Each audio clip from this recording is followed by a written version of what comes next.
I do recall the plot. Hello, ladies and gentlemen, and welcome to Zombies to Zoinks, the podcast where we talk about everything from DeLoreans to plutonium. I'm Daniel. I'm Stephan. And I'm Trask. And let's talk nerdy.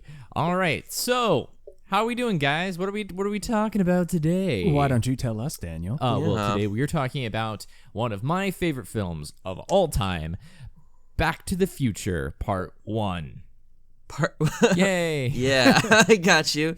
I always forget Yes. about the whole part thing with Back to the Future. Really? Well, I just consider it Back to the Future 1, 2, and 3. I don't think, part 1, that Well, makes me because- think of all of the sequel breakups we've been having in the most recent memory of, like... Yeah. Well, I Yeah. remember when it came out, everyone was like, "Oh, are they just doing the whole film like just when they're kids?" And then at the end of the movie, it's like Chapter 1, and everyone's like, "Oh, there's gonna be a sequel!" Oh, Yeah.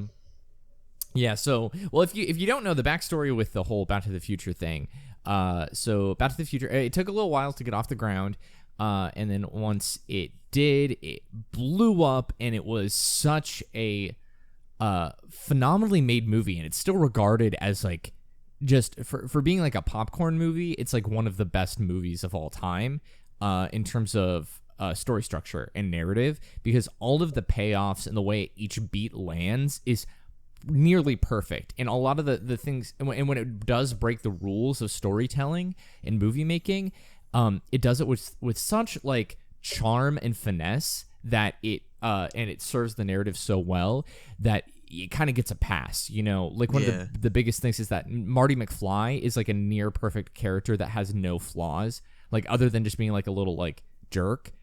He like as like a character, he doesn't have a hamartia, everything works out for him, like things that should not like absolutely do.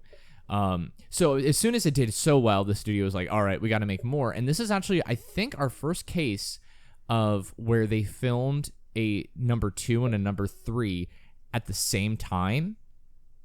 Oh, wow. And yeah. And so that is why they kind of, Avengers did this, or like when the Avengers film was coming out at the end of it's like Thor or Captain America, instead of a post-credit scene, there's a commercial, there's like a trailer for the Avengers film. So at the end of Back to the Future Part 2, there's a trailer for Back to the Future Part 3. Oh, wow, I didn't know that. Holy crap. Yeah. So it's so they made Back to the Future as a standalone originally, and it did so well, that they made a Part 2 and Part 3 at the same time. And it's what they did for Pirates of the Caribbean also. They filmed parts 2 and 3 at the same time. Yeah. No, I didn't realize that. I actually just watched both of those the other day. So. Yeah, they did Curse of the Black Pearl to be a standalone. Like, it was supposed to be just like, and they I'm sure they had ideas for a sequel, or a trilogy or a franchise. Well, that's the thing too. Like, franchises weren't really a thing. You didn't like make a movie to be a franchise like we do now. Yeah, I think that's kind of that's a whole different topic for sure. But that's definitely feels like a big focus right now. And I like in Back to the Future 2 how they poke fun at that when they're in the year 2015. They have Jaws. It's like Jaws 19. Yes, like is playing on the theater. Oh, that's funny. It just keeps going. So for today, I specifically wanted to talk about Back to the Future Part 1 as a standalone. So not thinking about your kids, Marty. Something's got to be done about your kids. Yes, or really the good, gosh, really I love good voice. I love the Thank you, appreciate it. I love I love my I love my Back to the Future quotes, and I don't think I'm a very good impersonator, but like I go full like hardcore with all of those. Have you seen? What are you saying? I was just gonna say I love the third one. I love I really like the going back into the Western. Yes, I love the score actually for Back to the Future 3 is I think my favorite. Like, I mean that they're like dun dun dun dun dun dun dun dun like that's classic. But like the dun dun dun dun dun dun like that's I think it's really really well written. Well, and it makes, you're a music guy. It makes total sense to me that you would be paying attention to a lot of that. It's funny because there's a little bit of memory I have associated with the series, as growing up, I was introduced to a lot of films kind of slowly over time when I was a kid, and the music I was very fond of and very like in tune with way before I ever saw the movies because of Universal Studios.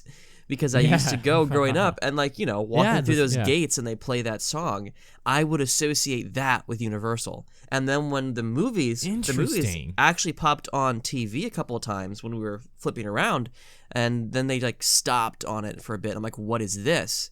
And I'm like, gosh, I don't even know. I was like maybe 6 or 7 at the time, and they're like, oh, it's Back to the Future. Hey, we should just stay on it and watch it because like he's never seen these. And then that was it. Ever since then, we just kind of like would watch them periodically every couple of years. I have like almost the reverse of it, where I saw like my dad showed me like so many movies, and especially Back to the Future, and originally E.T., which was my original plan for today, but there was some confusion with that. But like those two movies, I'll say like Back to the Future and E.T., like I used to actively like play as a kid. Like I had a basket on my bike like Elliot, and I had like a little red hoodie, and I would sing the like da like the da da da da da da like the thing. I would do little like jumps on the curbs like with my bike when I was a kid. I had a little stuffed ET also. So I only went to Universal Studios once in the 4th grade. And that was like a magical experience for me because I literally got to live all these movies, which I really, really liked as a kid. Back to the Future kind of being one of them. I believe the ride had been shut down already because they were turning it into the Simpsons ride. But they still had merchandise. And I remember buying a little DeLorean Back to the Future car that you would like wind up and let go. And it had like a little piece of flint in the back so it would make sparks. Oh, that's cool. Oh, yeah. I played with that so much as a kid. And I this is my last little bit before we get into the facts, is I used to take a little like Tupperware lid, and I used to pretend that was a hoverboard from Back to the Future 2, and I would like watch the movie, and I would put it on the ground, and we had like a tile floor, and I could like skid on it. Yeah. Wait, I actively did that. You never got to ride the original ride? Back to the Future? Yeah. No, I didn't. Well, and it's probably a good idea that I didn't. I have since watched a like POV on YouTube for it. So I have seen it. But I am not a thrill ride person, and so I probably would not have enjoyed it as much. So you haven't done Simpsons either then? I have not, and I probably won't. Yeah. E.T. was a very magical. I did E.T. when I was a kid, and that was a magical experience for me, and I loved it. That's like my threshold, like that in Pirates of the Caribbean. I got you. But yeah. I got you. Yeah, it was Simpsons improved on the format, but it certainly was a jerky ass experience. Yeah, isn't it like Biff like stole the DeLorean and you were like trying to chase him through time, and there's chase him through time, T-Rex and like, lava, and I remember at the time it was crazy cool because like I didn't understand how they got you from a garage, a tiny little garage, into this giant expansive screen, because they lift you up out of it, kind of a thing. But it was neat for its time, but it made my parents sick. They hated it.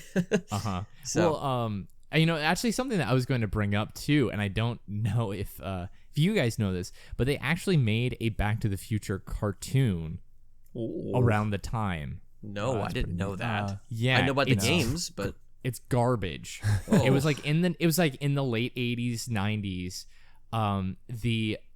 It is hand in hand with the cartoon Droids, if you know that. Yeah. Either of you? Yes. It was a cartoon, Star Wars cartoon that they made. Yeah. About R2-D2 and C-3PO and like all these adventures that they went on like while not doing the main episodes. And so it's just they get on wacky adventures, and it's just your typical episodic garbage, like, oh, this thing was successful and that's the only thing we're going to do. Is like we're going to have these characters and everyone's going to watch it because of that. But it's the same sort of thing with Back to the Future. So it was Doc Brown's kids from the end of part 3. Spoilers. They come back and there's like is like he marries Clara, and they come back in the giant floating train, and they have like the 2 kids, and like it's about like the 2 kids like going on adventures and stuff like that. That was what the cartoon was. And I believe it was like the bad guy was like a different version of Biff, like in every like moment of history. It's like Legend of Zelda. He just reincarnates and comes back. Like that's a pretty neat concept, though. Like I like it. I like the idea of that. Well, it was if I recall, like I've only seen like I saw someone reviewing one episode, and then they go like to the dinosaurs, and it's like a Biff dinosaur, like it's like a Biff that's T-Rex. Awesome. Yeah, That's amazing. yeah. And it was one of those things too, where at like the beginning and the end, Christopher Lloyd, who played Doc Brown, does like an intro and an outro for it, like talking about like a science thing, kind of like Bill Nye, if I recall. That's fascinating. Now I want to watch Yeah, some or of like- these for sure. Yeah, it's crazy. It's crazy. Yeah, but okay. So let's get into it. To our and we'll Sure. we're gonna keep some of the. I think this is gonna be kind of a new format that we'll keep the sorting session a little bit shorter than normal. In order to talk about the facts and the trailer chat, because I have a lot to say about Back to the Future. Okay, I'm ready. Yeah. Okay, so let's just get in. So I have the first one. Let's just talk about Marty McFly, our protagonist. Oh, jeez. Man, I just want to put him as a. I want to put him. Are you telling me Are you? Yeah. That's heavy. you made a time machine? DeLorean. I want to put him as a. I can find arguments for everything but Slytherin, honestly, right now. But which is Slytherin. Mine is Slytherin. You think so? Really? Oh yeah. Jeez. I was gonna maybe think about putting him as a Ravenclaw. Ravenclaw. Yeah. He's a slacker. Okay, yes, but that doesn't mean a Ravenclaw can't be a slacker. I think Marty's mind is brilliant and cunning, and I think that he problem solves in really unique ways that allow him to solve these issues, like to jump through time without like the normal person wouldn't be able to do this kind of crap, you know? So, well, okay, I completely disagree. Okay. Because when he goes back, and again, we're just going to stick with part one. He is clueless on what to Okay, do, and that's he fair. is not. He has no idea like what is going on.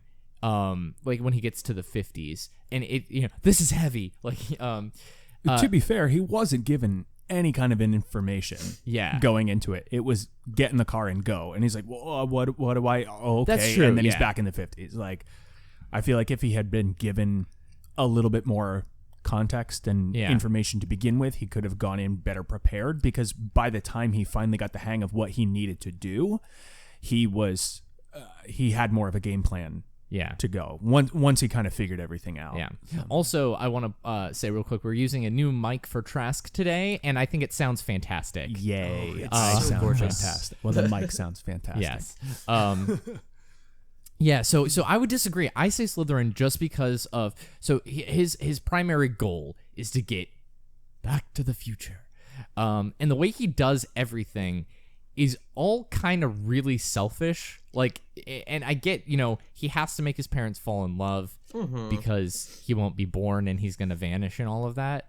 But like everything, he's just kind of a little jerk throughout the whole movie, and selfish, and the way he just interacts with people in general. Like, I get it that you're in a desperate situation, but I don't think he lucks into almost everything. Yeah, he does, but he also is trying to keep the secrecy of the fact that he's not from that time. So he has to withhold information, which does make things kind of awkward. Yeah. When he's But he does a terrible job at it. Yeah, but He's like, he's also hey, dad, Daddy-o. daddy-o. yeah. I mean, he's sitting at the dinner table and with his mother, who's his age at that point, and her mom says, I can't remember exactly what it is, but he's literally staring at his mother, and he's like, yeah, we've met. Yeah. Oh, Yeah. God. Well, it's not like he can say, I'm her son from. But even you From could like X years from now, use like a little bit of. Granted, he's like, I think he's supposed to be 15 or 16. 17. He's 17. Because at the end, when they say, when Doc says 30 years forward, he goes, look for me, I'll be 47. Okay, cool. So Okay, 17. He like when he's like, oh yeah, it's on John F. Kennedy Drive. Who the hell's John F. Kennedy? Like you could utilize. Oh wait, John F. Kennedy clearly is not going to be in the 50s, or like the fact that he's like, oh hey, I saw this on a rerun. Like I know a lot of it is just the script being like, haha, it's funny, you know. Yeah. To be fair, a lot of that made me really uncomfortable. Really? Wait, like what? Like what? I don't. Sometimes just the awkward situations that people get put in give me all kinds of anxiety. And like that dinner table, like that whole scene when he's meeting the family, just made me really uncomfortable. Like, okay, like, well, yeah. I was just gonna say that my thought process went to the when he poses the alien. And he shows up wearing all the stuff and making all these cultural references that Darth happen. Vader from the planet Vulcan. Vulcan, yeah. And I'm like, I don't know. That was my first immediate thought of like him trying to problem solve by using information and knowledge that he possesses to give himself a leg up in weird ways and creative, wacky ways. But I mean, George McFly probably has like a hearing problem now because of that, where he like. Well, I didn't say he's smart. He's just clever. I feel like. I thought of actually a fun fact about that specific scene. So if you look on it, the cassette he puts in says Edward Van Halen on it, and the way it's written is Edward, like really tiny at the top, and then Van Halen in large letters. And because they wanted to get the rights to use a Van Halen song, but they couldn't. Like the band didn't. However, Eddie Van Halen, the lead guitarist of Van Halen, was like fine using himself. His name. So the sound is him just soloing for the movie. It's not a song or anything. It's just Eddie Van Halen playing just like, 30 seconds of a guitar solo that he made just for that movie. And so he's like, hey, it's fine if you use my name specifically. So that's why it says Edward Van Halen on the thing. Got it. I'm gonna stick with true for now, but I need to hear the rest of the. It's a bad. Okay, bad I got you. I got you. That is true. Okay, let's move on. Let's go to Doc. Oh man. Okay, I say Ravenclaw. I say Ravenclaw. I don't want to put him in Ravenclaw, but you're probably right. Because is it just because he's a scientist? Exactly. It's just the trope. He's proud of it. I'm fighting the trope. Yeah, he's such a Ravenclaw. I don't think it's even a trope. Like. Okay, I'm gonna break my own rule and go to part 3 when he becomes a blacksmith in the Old West, and he literally is Spoilers. like, and he's like trying to talk to Clara, and he's like, I am a man of science and I'm devoted to science, or whatever the thing is. Like he's all about knowledge. He comes up with, when it's like, oh hey, there's no plutonium. Oh, there's a lightning strike. Oh, he's so resourceful with his knowledge and able to create, and like the fact that he then he makes up the little models. Like I feel like that's something a Ravenclaw would do. Like it's he's like, the all absolute right, we have Ravenclawist. Yeah, and he's the fact that he's like sorry, this isn't to scale. Like he says that in every movie, by the way, with every model that they do, or like every little thing. I also kind of want to point out he reminds me so much of Mad Eye. Is because like he knows what he wants to do, but he doesn't always tell you the process of it. He's just like, go, do it. I know what I need to do. You don't need to know what I know, and all this stuff. And he just kind of has that all over the place mentality, and that's kind of vibes that I was getting from him. Another fact I just thought that's not included in my fact is it is not pronounced. So the famous line 1.121 gigawatts. It is not pronounced gigawatt. It is pronounced gigawatt. Mm-hmm. And the one they went to like a scientist to ask how it would be pronounced, and the one scientist said gigawatt instead of gigawatt, and that's why. No, it was because So just fun trivia. Also, fun fact about that. I'm pretty sure it's AutoZone or Advanced Auto O'Reilly, something like that. You can go on one of these stores, and if you go to search for an item and type in 121GW, it has like a fake profile for a flux capacitor. That's cool. All right, I want to do that later. Okay. Love that. All right, next, let's go to George McFly. He's a Hufflepuff. Yeah. I say he's a Ravenclaw. He just has to. Yeah, he needs to come into his own, and then he becomes like a famous sci-fi writer. Okay. Yeah, But- and I think Okay. well, and also the fact that he's very very good at using his intellect to talk himself out of situations, especially with Marty. I'm your density. I mean, destiny.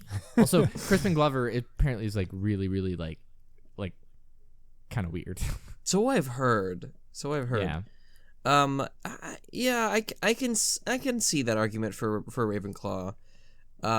Trask, why did you go with George McFly? why did you go So- with Hufflepuff? What was your first instinct with Hufflepuff? Well, I think he just kind of had that soft-spoken, avoiding conflict kind of thing. But then the more I thought about that, like while this conversation was just going on, we could make the argument for Gryffindor because Neville was exactly the same way. He didn't want to fight. He didn't want to talk. But at the very end, he stood up to his friends, kind of George like doesn't have any friends though. Right, but he stands up to Biff. Biff, So that punch. he kind of has that heroic mini arc, if you will, of overcoming the obstacles that were placed before him. So you Cutting off could the even head make of an the argument snake. for Gryffindor for that. Yeah, that's true. I actually almost want to change it to Slytherin. Now that I think about it. Okay, well that's Because all four. his son, So. yeah, he's everything. Yeah, well, just because he never really does anything for anyone else. Yeah, no, he does, and he doesn't, and he's also kind of using his son, who doesn't know it's his son at Yeah. the time, to service his own self gains. It's all self-preservation, and I feel like that's a very Slytherin trait. Whether that's a good thing or bad thing, self-preservation doesn't have to be a bad thing. This could just as But- easily be Snape punching somebody for Lily, Yeah. getting Yeah. the courage to stand up just because he wants to be with the girl. Wow. So we've Jeez. decided it's undecided then? Yeah, I think I'm gonna stay Slytherin, but it could be up. Yeah, he's All all right, of them or none of them. No. Let's do Lorraine, Okay. Mama Lorraine, Yeah. Leah Thompson, I feel terrible saying who that is this still a looker, by the way. I just saw okay. Josh Gad has a thing called Reunited Apart, Yeah. which he's done Yes. with the cast of The Goonies and the cast of Back to the Future, and he literally gets like Robert Zemeckis and Christopher Lloyd and Michael J. Fox, and I think Thomas Wilson's the only one that's not there, but he comes in later, in a little separate little video because I don't think he could make it. Yeah, he had a scheduling conflict. But I was reading about that. man, Leah Thompson's got to be like late 40s, early 50s, and I was like, okay. She was one of my celebrity crushes, like when I was younger. I Edward gotcha. Scissorhands, yeah. She's just so talented and nice. I'm gonna have a hard time with this one because I don't remember specifics about her too much that would make me go with anything other than something between a Hufflepuff or a Gryffindor, but I could be way off about her. I would say Gryffindor. Yeah, I mean, just because that's what my she's- gut said. She's always seen with her friends. She's able to stand up against Biff. And it's like, so in the specific example I'm thinking of is actually it's from Back to the Future Part 2, but it's set in the 1950s. So this would have happened. It's just we don't see it happen in Part 1. It's when Lorraine gets her dress for the Under the Sea dance, and Biff is like, he's like, hey, Lorraine, hey, you going? What did I just turn into Danny Zuko from Greece? Yo, Sandy. He's like, you going to the dance with anyone? Hey, Yoke. It's just everybody. Yeah. Hey, Sandy. Well, no, Biff goes Please, up. please let that be your character choice for reenacting every character from now on. Yeah. And then Lorraine's like, "Yo, Biff, I'm not going to the dance." No, she's like, well, okay. Anyway, Lorraine stands up to Biff by saying, "I would never go to you, even you were. Say, I'd never go with you. I'd never go with you if you were the last boy on earth," or something like that. Yes. So she's able to stand up to her enemies. She sticks with her friends, and she is very headstrong too. Well, I mean, like, and then just the like, Calvin, anybody who's anybody drinks, like, she Yeah. doesn't care. She's she an goes, enabler. Yeah. yeah. So I say Gryffindor. That was my gut instinct, and I I think that solidifies it. Yeah, I see her as like Lily or like Ginny Weasley or something. Sure. Like, Okay. I see Yeah. that. yeah, Yeah. And then last, Mr. Thomas Wilson himself, Biff Tannen. Do we want to Mad make Dog. him I hate that name. do we want to make him a Slytherin just because? He's like, as if Doc Brown is a Ravenclaw, Biff Tannen is a Slytherin. Yeah, because they fit in so well into those pockets. Absolutely. Yeah. Well, I think, continue, Stefan. Oh, I was going to say, I just had a fun story about a place where I know Biff from a little better. When he was, I don't know if any of you guys are familiar with the Wing Commander video game series at all. No. There was a negative Ghost Rider. there is a character on there that he played called Maniac, and the Wing Commander series was like a science fiction space shooter, like a la X-wing fighter pilot kind of people. It was its own science fiction universe. What was neat about the game was that you could make choices. Like it was a BioWare game before BioWare was BioWare, choosing your own adventure stuff, and he could be your wingman, and he could also, I think he could die too. Like there's a bunch of things that could happen with him. Anyways, long story short, when my brother met him at a convention, he had him sign for Maniac, and he was stunned because he was like, "Oh, yeah." He's like, "What? That's cool." He's like, "It's not Biff." Oh, okay. Like he was great though. Thomas Wilson seems so cool. I saw him at MegaCon. I didn't go up and talk to him or anything, but like I was like, "Oh, hey, that's Thomas Wilson. That's awesome." I'm gonna blow your minds real quick. So he does a lot of stand-up comedy and voiceover work. Mm-hmm. So do you know the very classic line from SpongeBob SquarePants that goes, "How many times do we have to tell you, old man?" Yes. That is Thomas Wilson. Oh my god. Yep. Yeah. So he's done some stuff on SpongeBob and some other stuff like that. You can find out like what he's done, and he also carries around a card, like a stack of cards wherever he goes. On one side, it has his autograph, like actually signed. On the other side, it says, "Hi, I'm Thomas Wilson. Yes, I was Biff in Back to the Future. No, I'm not still friends with Michael J. Fox. Christopher Lloyd is a very shy person. Crispin Glover is kind of weird, but not as weird as many people take him out to be. We get along very nice. Leah Thompson is also very nice. No, they weren't real hoverboards. So like Just answering every question he's ever been asked. Yes, about Back to the Future specifically. So he also has a very funny stand-up song. Like he does like musical stand-up comedy as well, and there's a whole song about it as well. It's like, what's Michael J. Fox like? He's nice. What's Crispin Glover like? Or what's Christopher Lloyd like? Kind of quiet. What's Crispin Glover like? Unusual. Stop asking me the question. He's hilarious. He's really, really great. I gotta look that up. It reminds me of Jason Segel's song where he's like, "Hey man, I was asking the swell season or whatever." He's like, "How what's the best way to, write a good song?" And their advice was just put as much personal information into it as you can. And the chorus is just him singing his phone number. That's really funny. So that's why Thomas Wilson was probably very, very like appreciative. Of him bringing in like some work that he's done, like obscure old work. Going off of Jason Segel, How I Met Your Mother. It's kind of like was it William Zabka? Is it Frank Zapka or William Zabka? Who's the bad guy in Karate Kid? Billy Zabka. Billy Zabka. Mm-hmm. Where he's like also How I Met Your Mother references. Yes, yeah. But I was gonna say like where he's like, "Oh, you're Billy Zabka." And he's like, "Yeah, from Karate Kid." No, the poet. Yeah. Nobody ever recognizes me for my poetry. Yes. Cool. All right, well, we're at the 30-minute mark here-ish. So let's get into fact check. And I've got a whole bunch. I've got so many facts about this. I'll probably say more, but we're going to stick with these 5 right now. False. Okay, I probably will say some more. All right. So, number 1. So some of these are very, very well known. So I'm curious what you guys might take. So how much do we live under a rock? So we're going to find out. Yes. All right. Worried that... Do you want an honest answer for how much I live under a rock? We're about to find out. All right. Worried that people would... So we're going into fact check. Yes. So number 1. Worried that people would shun a film with the name Future in its name, a studio executive tried to change Back to the Future to the title Spaceman from Pluto. Executive producer Steven Spielberg then sent back a thank you note for the very humorous memo, and it wasn't changed.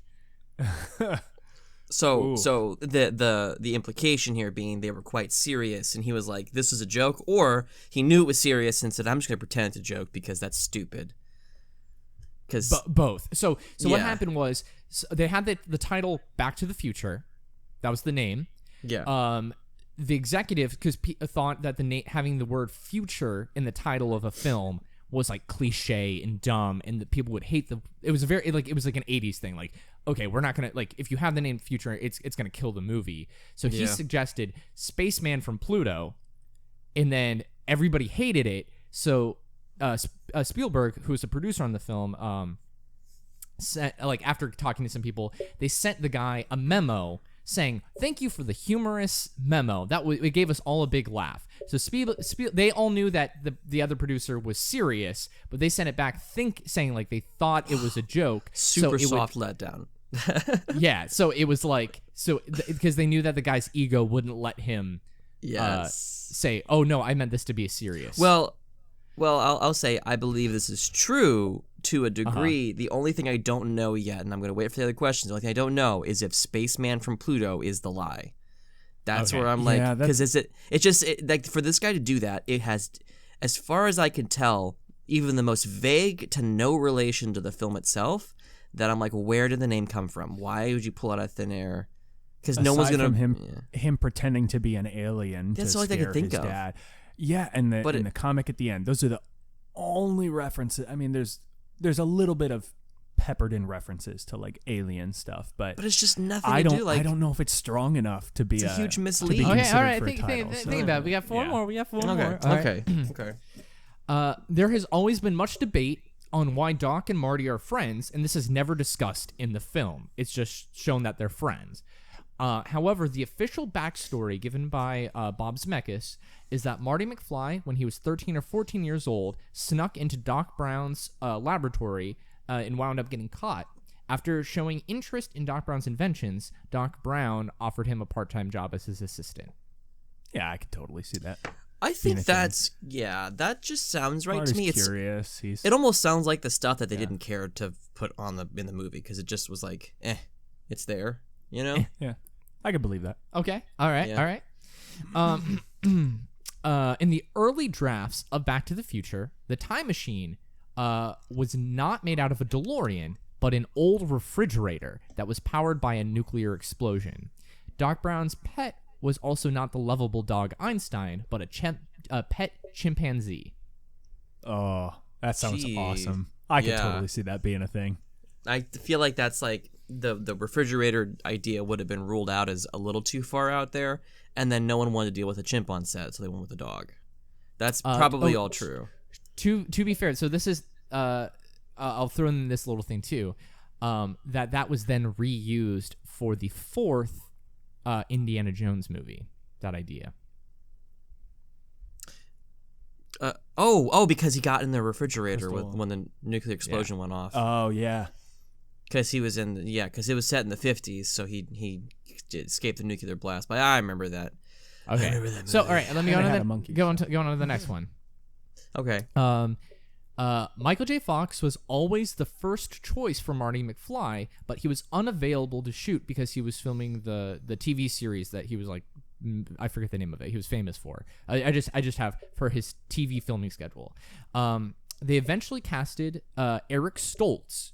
He was in Mask. If you don't know, that's me putting in my own personal knowledge. After nearly 8 weeks of filming, they realized he did not have the comedic timing or personality that they wanted Marty McFly to convey. They then fired Stoltz, reworked with Michael J. Fox's schedule, and reshot an entire 8 weeks they had just done. Wow, that's rough. That's almost grounds for a film failing because of the reshoots. Okay, so I'm going to say it's true. Solely because when Daniel and I first started talking today, he says, "Do you know about the 8 weeks thing?" Or maybe I did that on purpose to trick you. Could be. Or maybe something about the 8 weeks I could have lied. Yeah, I know, but I'm going with my gut on this one. I'm gonna say that's true. I would not put it past Daniel though. Listen, man, you right. might be getting duped here. Because here's the thing. It could be 8 weeks, and that if they could have done this, that's extensive. That's a lot of money. That's a lot of time. Gosh, poor Stoltz. You know, Like that's rough for them to take 8 weeks and then to go, yeah, this really isn't. We were trying. This really wasn't working out. We're really sorry, you guys. Like that's I could see it like after a week or two. It's the age that makes it like, wow, you know. But then Spaceman from Pluto coming back, coming back strong with that backhand. That's kind of where I'm. All right, so the very last one. Okay. Oh, there's one more. Okay. Yeah, fifth one. The reason the DeLorean was chosen for the film as the time machine was because of its futuristic metallic look, its spaceship-like rising doors, and its high-speed internal components. They needed a car that could reach 88 miles per hour and very fast in order to get certain shots, and the DeLorean was one of the best driving cars on the market at the time of filming. Yeah, it makes absolute sense. I can see that too. I always thought the DeLorean didn't sell well at all until that movie, though. And then they started like skyrocketing sales because people wanted the car from the film. Yeah, I remember that in the back of my head. But that whole description he just gave was based on the visual aesthetic. True, not about like if it was a popular car at the time. Right. Yeah. Which I don't think it was. It was just everything. He talked about the speed. So like, yes, there had to be some drivable compatibility and stuff like that. But you know, spaceship like and doors raising are more defining characteristics of something rather than how well it sells on the market. So I could see that. Okay. Yeah. All right. Well, would we like to make any bets? Any bets? I just need to know where you going. I'll go through Pluto and Spaceman from Pluto. That's one of why mine. Doc and Marty are friends. Yeah, that's fine to me. The Time Machine and Refrigerator / Einstein being a monkey. Yeah. Michael J. Fox and Eric Stoltz, 8 weeks of filming. 8 weeks. And I wasn't counting right. And then the last one is the DeLorean. Okay. So my toss-up is between 8 weeks and Spaceman from Pluto. Ugh.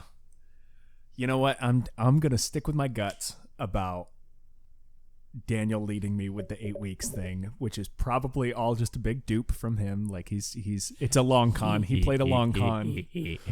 I'm gonna stick with it though. So no, I'm going with 8 weeks. I'm going with Spaceman because I think yes, it could be a long con. It could be, but I think that he wants us to think it's a long con.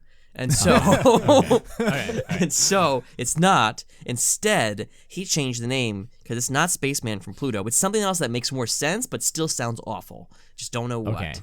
Okay, cool. Well, I'll start with the. Okay, so Trask is saying. I'm saying 8 weeks is false. 8 weeks is false. Spaceman from Pluto is false. Pluto's false. All right, so I'll go to the true ones first. So, why Doc and Marty are friends? That is true. Yeah. That was actually revealed way later. In a. It was not ever in the script, from my knowledge, but in my from what I looked up and what I know is it was actually revealed in a tweet by Bob Zemeckis not too long ago, and he explained what had happened, and it was like, and it's probably something they talked about in the writers' room and stuff, but they didn't need to include it for time. Right. So yes, so the reason why they're friends was Marty snuck into his laboratory, looking at his little cool experiments, and eventually was offered a job as his assistant for those things. Yeah, makes sense. Yep.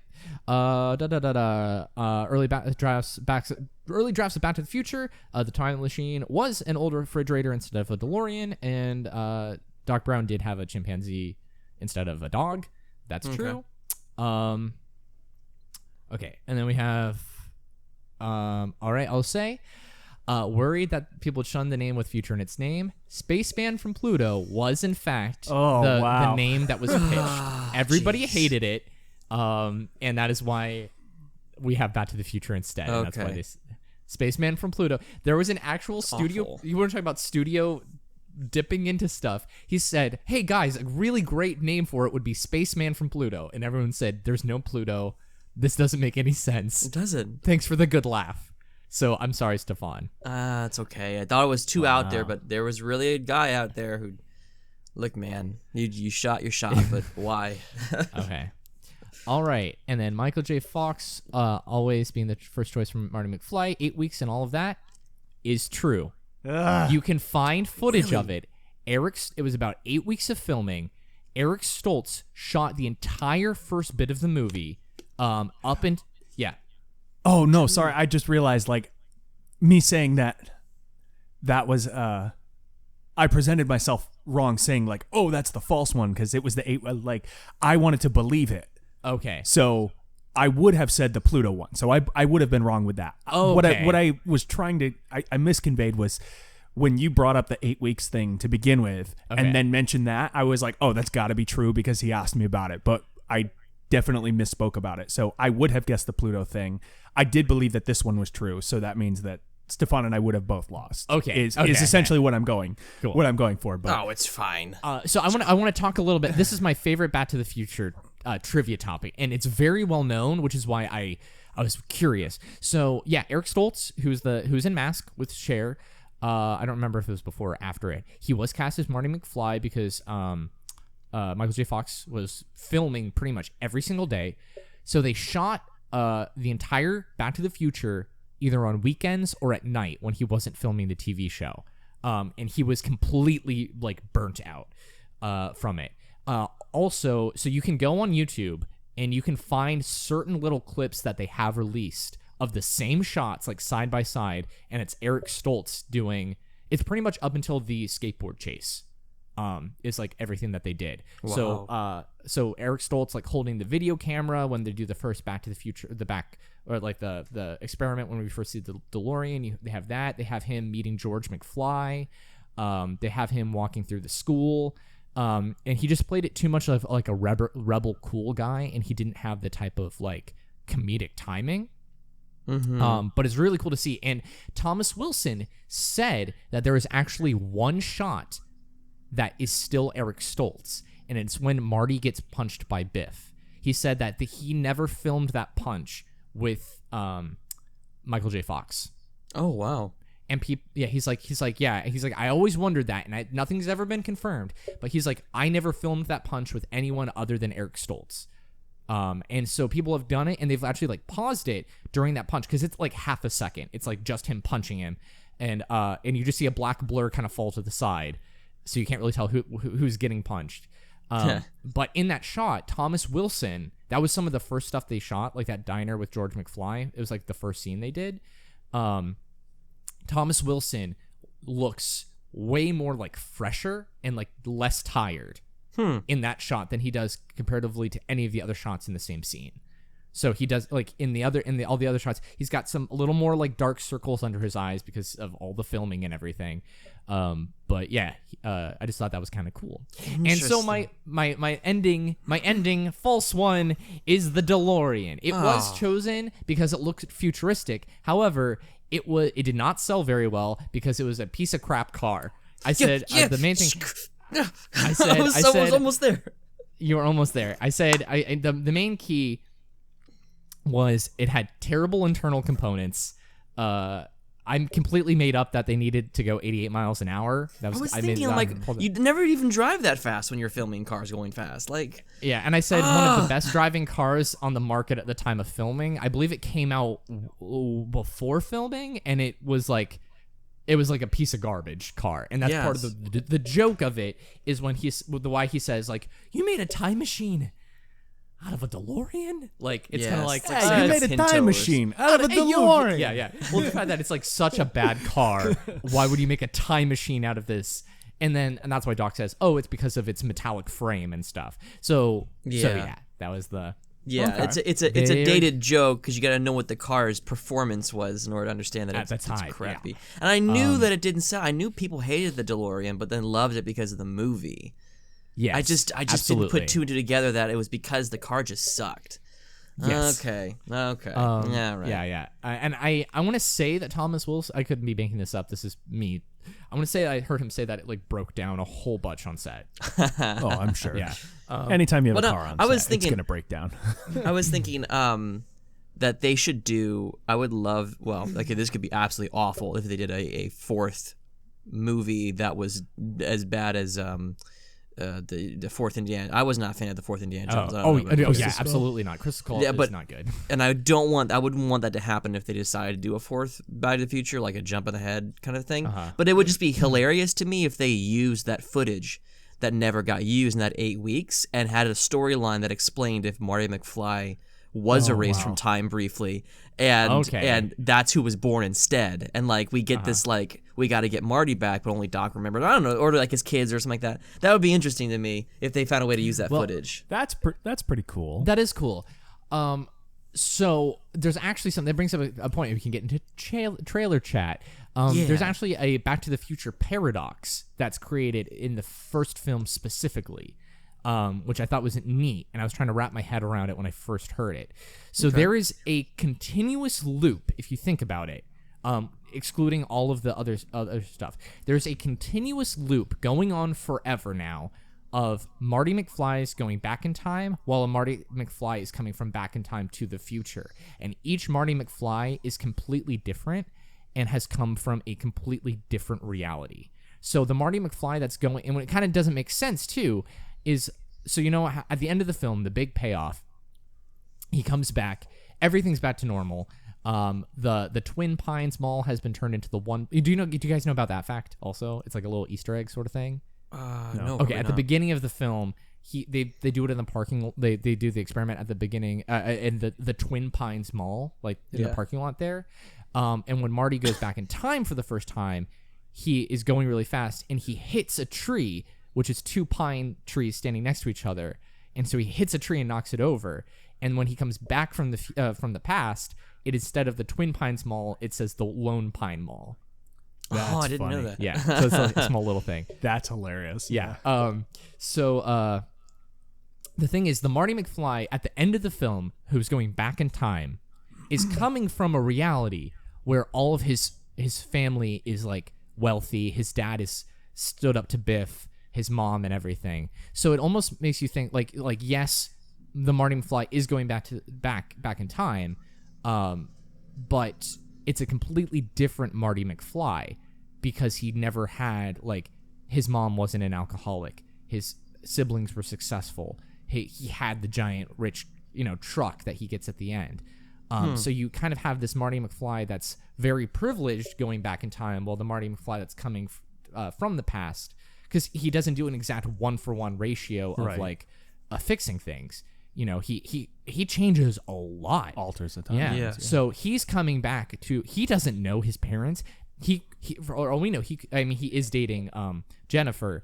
But for some reason Jennifer looks so different at the in Back to the Future 2 than in Back to the Future 1. It's crazy. I know they yeah. some of those things So it's kind of a paradox. So there's a constant circle. So when that Marty McFly, what does he change? The privileged Marty McFly, what does he change in the past?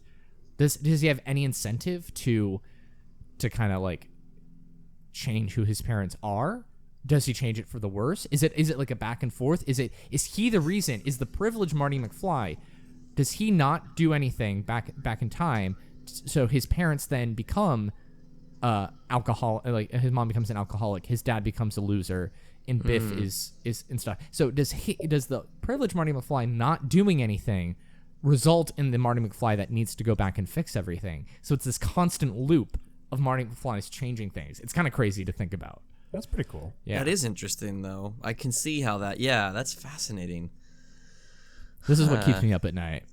So I'll throw in some other fun facts that are true. False.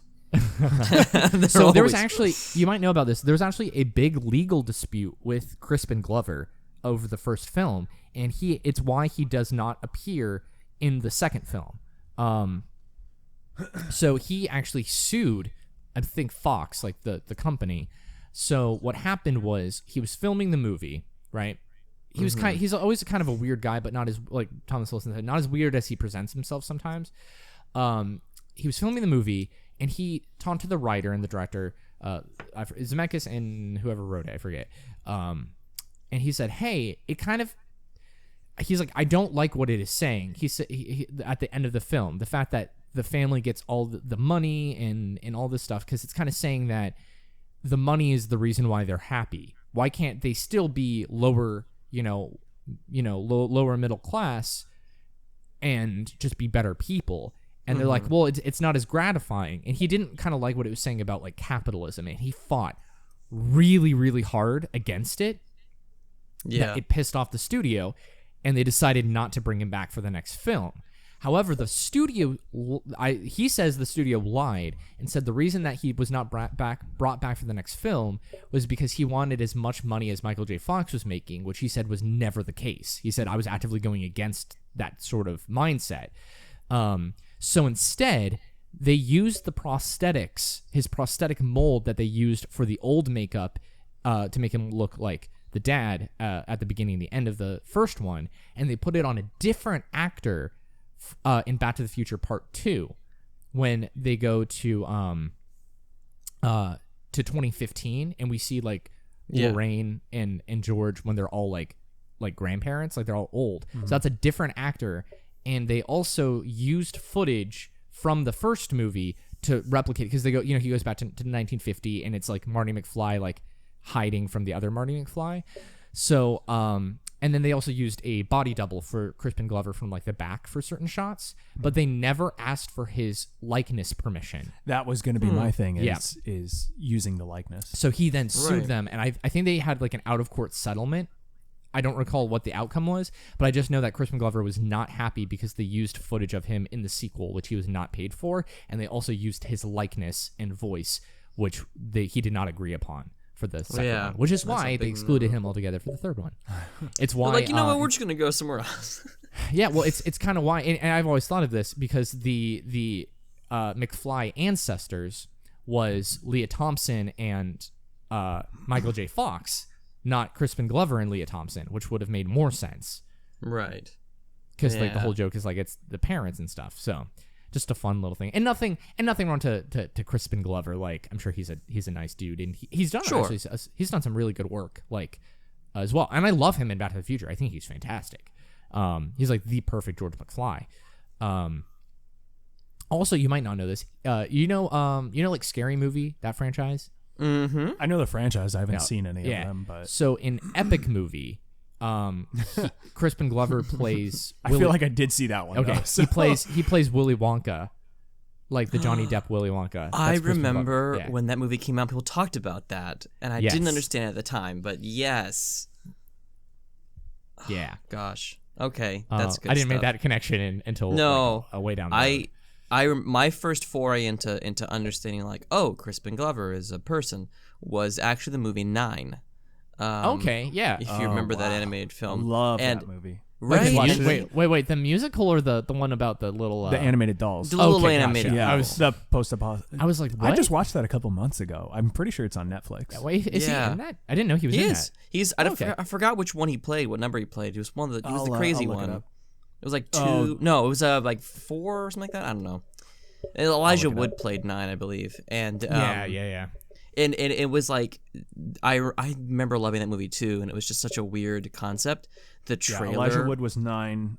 Crispin Glover was 6. Okay, got it. Was 6, and just like, Lord, was that the one that was like had all the inventions and stuff? Yeah, he was I believe so. He was the one that invented a bunch of things and was kind of nutty and like, kept speaking about things in parable and stuff, and like understood more than he let on, and was kind of I think he was the one that was abused by one. Like it was a fascinating concept, and I remember it used like the Coheed and Cambria song for the trailer, and it was like super epic. That's where I first heard that was "Welcome Home" by Coheed and Cambria was from that trailer. Oh my gosh, I love that song. Yeah, so good. Yeah. So I'm not too familiar with it. I saw it once.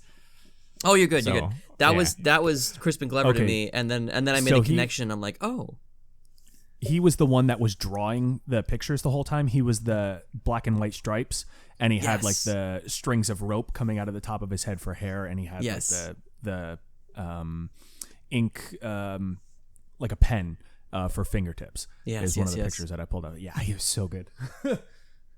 Sorry, we got off topic. Oh no, it's all good. It's okay. It's all good. We're on the topic of Crispin Glover. Yeah, he's a cool dude. I'm trying to think. Some of them.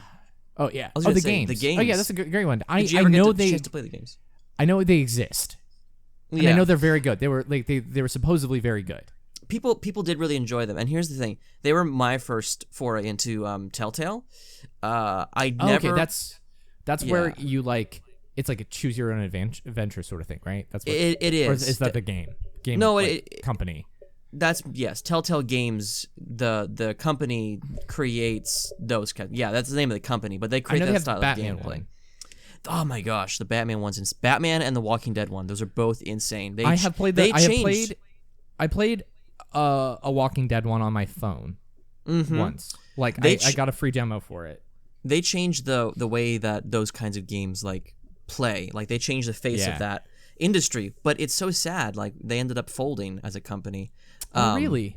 They don't make games anymore. They're done. Oh, and I need to look more into why. I used to know why, but they folded completely. But that was their first game, was that. And I never fully went through all the episodes, but I know that they used they used the original Doc Brown, but not Marty McFly, because Michael J. Fox a little too old. And Michael J. Fox has Parkinson's. He does. Yeah. But he was still doing like TV shows and stuff at the time too. Yeah. Well, I mean, sorry, continue. Oh no, you're good. I was just gonna say they got this young kid do this impression, which like it fooled even Christopher Lloyd for the longest time. Yeah.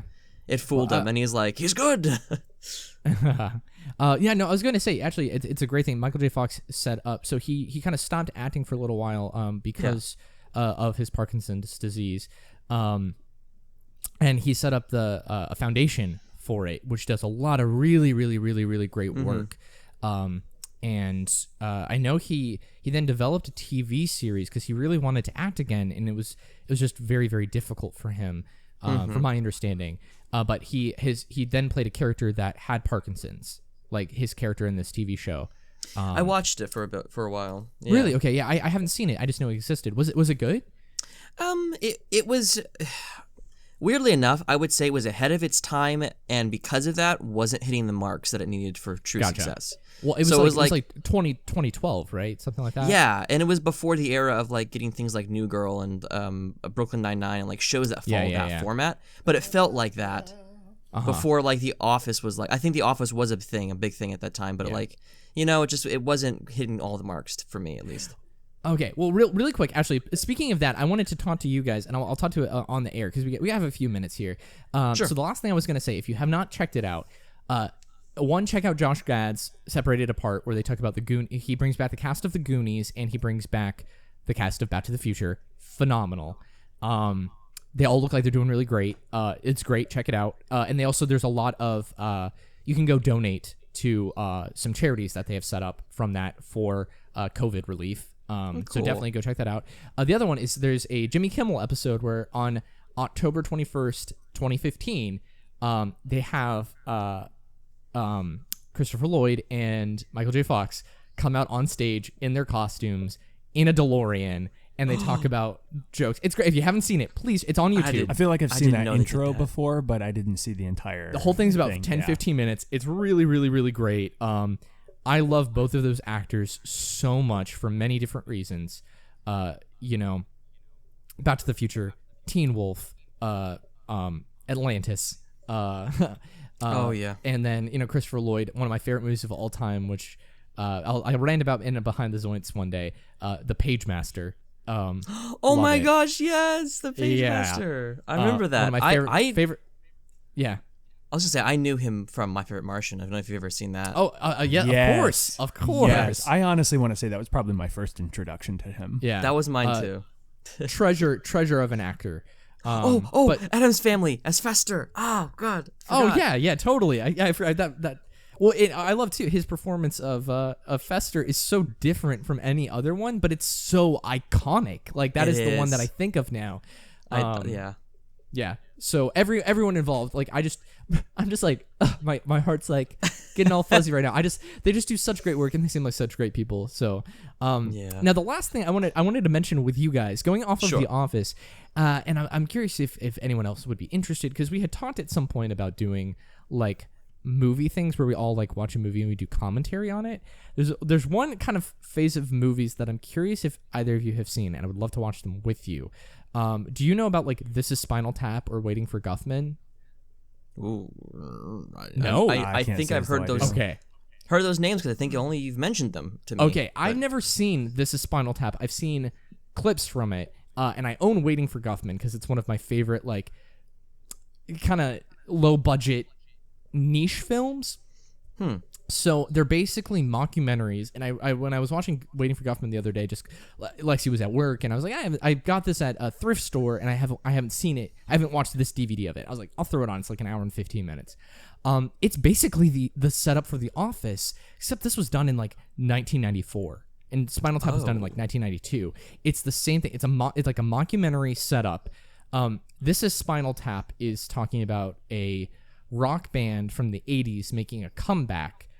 But it's like a mockumentary style, just making fun of that niche. But Waiting for Guffman is about theater. So it's a bunch of theater jokes, which I feel like you guys would really, really enjoy. Yes. So the type of style, it's very like this is Spinal Tap. I'll send you guys the clip of it.